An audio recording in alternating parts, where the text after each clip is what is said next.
Yang dari arah cerita silakan. Terima kasih untuk masyarakat pengguna jalan yang dari Kota Palembang atas peringatan dan titip proklamasi. Sekali lagi terima kasih. Semoga kita selalu berkesehatan dan berkah. Sekali lagi, merdeka! Semua kendaraan berhenti dan semua masyarakat menghentikan kegiatannya berdiri sejenak.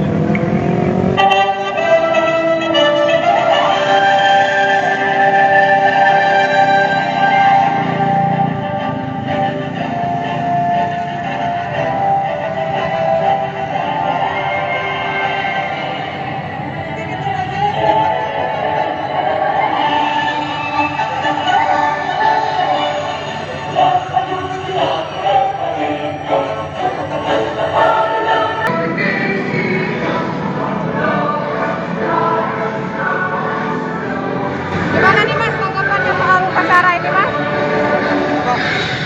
Hah? Ya, sama Mak.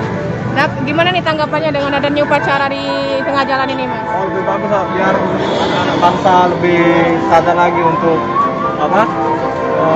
perjuangan yang membela kemerdekaan sebelumnya. Oke, makasih ya Mas.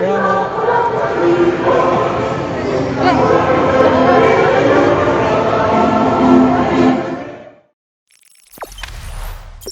Jangan lupa subscribe, share, komen, dan like ya.